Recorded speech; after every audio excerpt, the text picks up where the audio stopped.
नमस्कार, मिसेस वर्षा पूरन सिंह और अपने चैनल अंग्रेजी सीखे के साथ जुड़ने के लिए आप सभी का बहुत बहुत धन्यवाद। पिछले क्लास में हमने पहला part of the speech noun यानी संज्ञा को समझा था, उसकी परिभाषा को समझा था, उदाहरण के साथ मैंने आपको उसको समझाने की कोशिश की थी। आज हम पढ़ेंगे अपना दूसरा पार्ट ऑफ स्पीच जो कि है प्रोनाउन यानी सर्वनाम। प्रोनाउन का हम डेफिनेशन यानी हम उसकी पहले परिभाषा को समझते हैं दोस्तों। अगर आप देखेंगे मैंने यहाँ पे एक कट डाला हुआ है प्रोनाउन, ताकि आपको उच्चारण करने में भी आसान हो। नाउन का मतलब होता है संज्ञा, तो जाहिर सी बात है आपको आसान तरीके से समझने के लिए प्रोनाउन संज्ञा से ही रिलेटेड है। देखिए, pronoun is a word used in place of a noun, यानी सर्वनाम ऐसे शब्द होते हैं जिनका उपयोग संज्ञा के स्थान पर किया जाता है। अगर आप देखें, ये वर्ड टू वर्ड मैं आपको इंग्लिश में ट्रांसलेट करके बता रही। वर्ड यानी शब्द, प्लेस यानी जिनका जगह पर या जिनके स्थान पर यूज किया जाता है, ये है संज्ञा। नाउन किया जाता है used in a place, used in place of. So pronoun is a word used in place of a noun. और दोस्तों, अंग्रेजी में किसी भी शब्द का बार बार प्रयोग ना करना पड़े, इसलिए उनके स्थान पर सर्वनाम का प्रयोग किया जाता है। तो अगर मैं आपको थोड़ा और अच्छे तरीके से, जब मैं कह रही हूं कि स्थान पर किया जाता है, इसका मतलब यदि वाक्य में कोई संज्ञा शब्द आता है और आप उसका प्रयोग बार बार करते हैं तो व्याकरण के हिसाब से वो सही नहीं माना जाता। अगर आपको अपनी भाषा को सुंदर बनाना है, आसान बनाना है और लोगों तक समझाना है, उसके लिए बहुत जरूरी होता है कि आप संज्ञा की जगह पे सर्वनाम का यूज करें, उस इस्तेमाल करें या प्रयोग करें। जैसे मैं आपको एग्जाम्पल देती हूं। मैं कहना चाह रही हूं कि कल मेरे घर रमेश आया था, वो ये पैकेट देकर गया है। अगर मैं किसी को बोलना चाह रही तो क्या मैं ऐसे कहूंगी कि रमेश कल आया था, रमेश पैकेट देकर गया, रमेश ये कह रहा था? जी नहीं। तो रमेश की जगह में मैं इस्तेमाल करूंगी वाह। ये देखिए, कुछ एग्जाम्पल्स मैंने आपको यहाँ बताए हैं।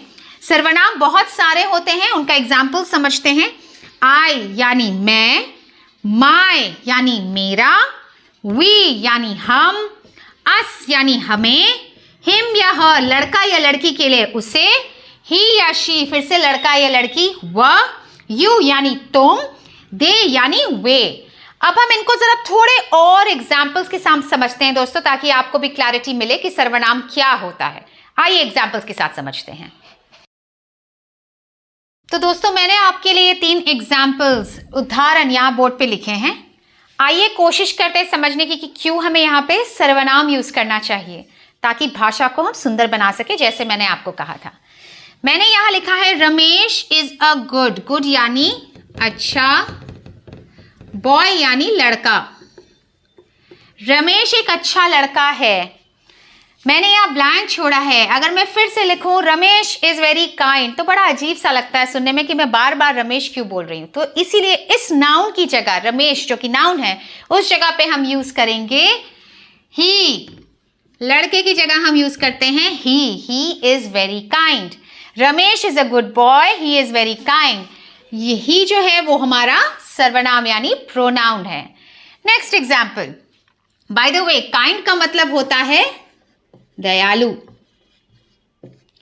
नए शब्द आप सीख रहे हैं, प्लीज इसको नोट करते जाइए और कोशिश करिए आप डेली इनको यूज भी करें। और याद रखिए, चैनल को लाइक करना, शेयर करना और सब्सक्राइब करना मत भूलिएगा। अगला एग्जाम्पल है वर्षा इज अ गुड टीचर, यानी वर्षा एक गुड यानी अच्छी, क्योंकि ये लेडीज के लिए यूज हो रहा है। टीचर यानी अध्यापिका। वर्षा इज अ गुड टीचर। अगर मैं फिर से लिखूं वर्षा टीचर्स वेल, तो बड़ा अजीब सा साउंड करता है, उसकी जगह में मैं लिखूंगी शी। ये हमारा दूसरा प्रोनाउन है। लड़के के लिए हमने यूज किया ही, लड़की के लिए हमने यूज किया शी।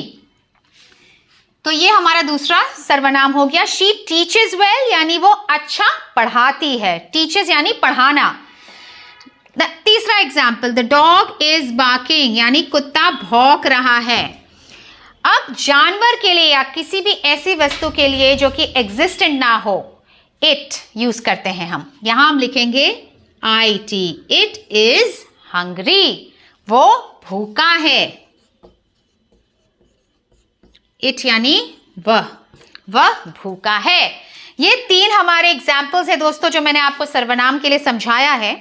वैसे सर्वनाम 8 तरीके के होते हैं। अगर आप दूसरे चैनल्स देखें या बुक्स में भी पढ़ें, बहुत लोग आपको 9 भी कहते हैं, 10 भी कहते हैं, पर मैं आपको मेन 8 सर्वनाम समझाऊंगी। आज की हम क्लास में अपना पहला प्रोनाउन को समझेंगे क्योंकि वो बहुत ज़्यादा वास्ट है, बहुत डिटेल्ड है, इसलिए मैं पहला आज आपको प्रोनाउन समझाऊंगी, उसके बाद बाकी 7 हम दूसरे क्लास में कवर करेंगे। आइए पहले प्रोनाउन को समझते हैं। तो दोस्तों आइए हमारे पहले प्रोनाउन यानी पहले सर्वनाम को समझते हैं। जैसे मैंने कहा 8 होते हैं, पर मैं आज आपको पहला समझा रही हूँ डिटेल्स में। पहला प्रोनाउन होता है पर्सनल प्रोनाउन। पर्सनल यानी पुरुषवाचक सर्वनाम। आइए इसकी परिभाषा को समझते हैं। प्रोनाउन यूज्ड फॉर पर्सन यानी व्यक्ति यानी पुरुष, फर्स्ट, सेकंड या थर्ड, कोई भी पहला व्यक्ति, दूसरा व्यक्ति या तीसरा व्यक्ति जिसके बारे में बात हो रहा हो, उसे हम पर्सनल प्रोनाउन यानी पुरुषवाचक प्रोनाउन कहते हैं। एग्जाम्पल्स के साथ आपको समझाऊंगी।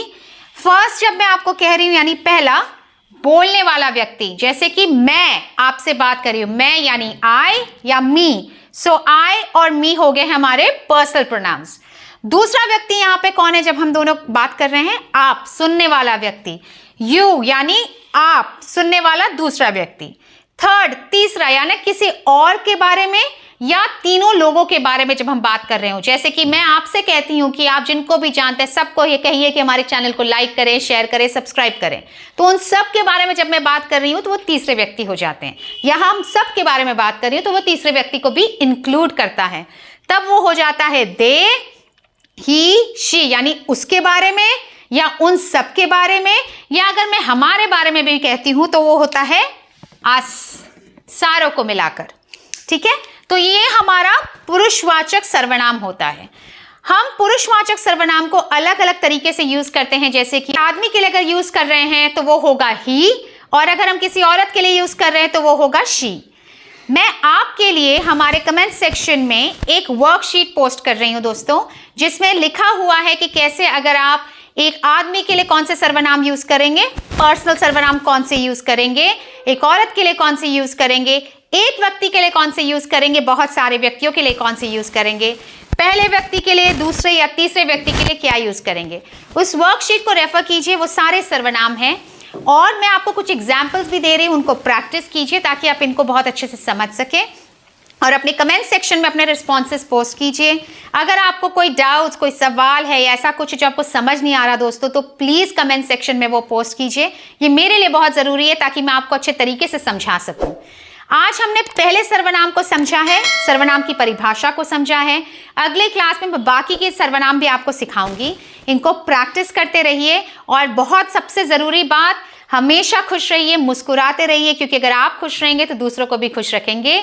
इस चैनल को इसी तरीके से, इनफैक्ट अपने चैनल को इसी तरीके से हमेशा प्यार दीजिए, लाइक कीजिए, शेयर कीजिए, सब्सक्राइब करिए। और आज के लिए मिसेस वर्षा पूरन सिंह से और अंग्रेजी सीखे चैनल के द्वारा आप सभी का बहुत बहुत धन्यवाद। अपना ध्यान रखें। नमस्कार।